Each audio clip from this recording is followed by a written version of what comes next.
Hi there. So this is my second evaluation question. This is on how effective is the combination of your main product and one of your ancillary tasks. So first of all, we'll talk a bit about brand identity. Throughout my pieces, I've tried to incorporate at least one human and one animal, like nature side of it. So obviously you've got me trying to photograph the bird, and then obviously you've got the film of the bird species, and that can relate over to the ancillary tasks as well. For example, in the film clip, we've actually got me in the hide whilst I'm photographing the bird, and then, for example, on my newspaper advert, I've got a picture of me split screen with the bird in the other frame.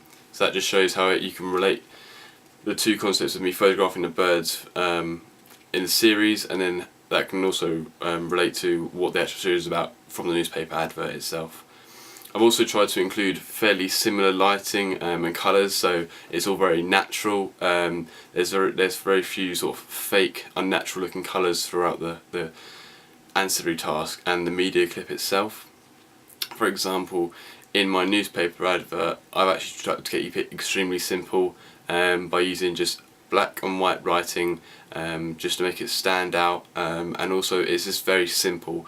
With wildlife documentaries, they're very quite toned down. They're never over the top and quite out there sort of thing, unlike you'd see in like a EastEnders soap advert. So I tried to incorporate that and show that through my ancillary tasks and also my media clip as well.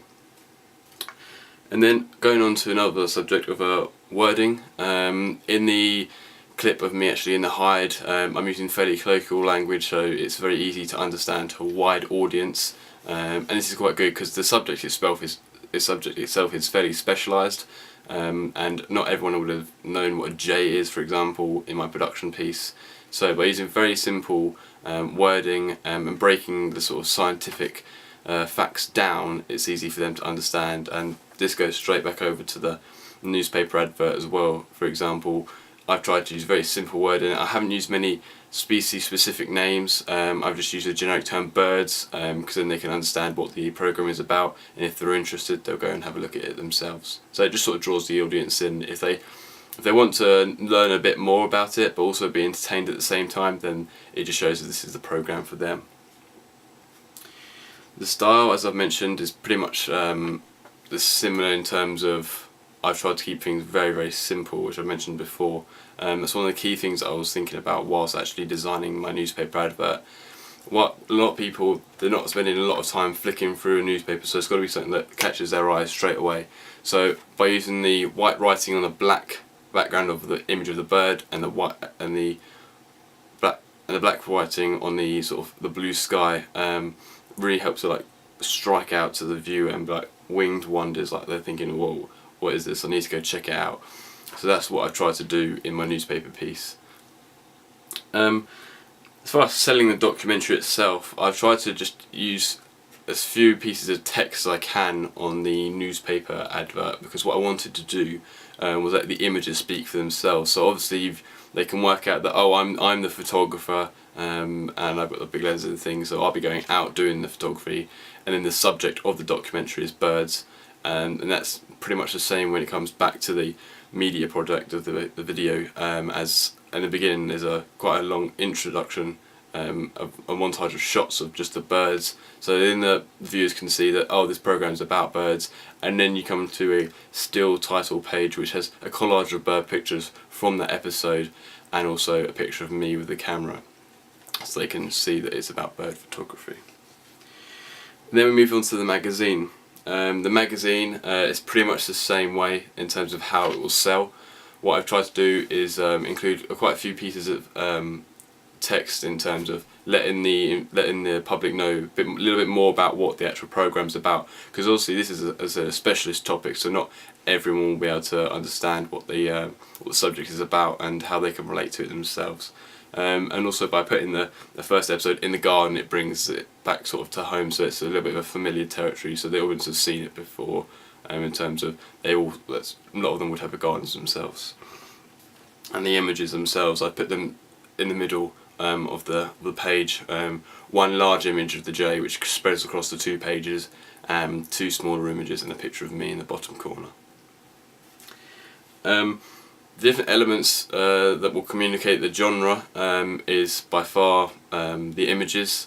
I feel that those images speak for themselves, and as my actual documentary is about wildlife photography, or bird photography specifically, I feel that that is something that is very clear to the audience, and they can understand, look, this is just a bird documentary, not wildlife as a generic subject, but it's a bird documentary in terms of the species that we're photographing and how we're photographing, and also by using a fair amount of text shows that the video clip is rather quite a sort of a specialist in terms of the subject, and it's factual. For example, if you get a piece of a magazine article about a soap opera, for example EastEnders, it's usually a little bit of text with a lot of high action sort of images showing the characters kicking off each other, whereas here it's more about the text, so it gives the audience a bit more of a background information, because they won't really know an awful lot about the subject unless they've sort of got prior knowledge to watching it. I feel the strengths and weaknesses of my product sort of are quite balanced.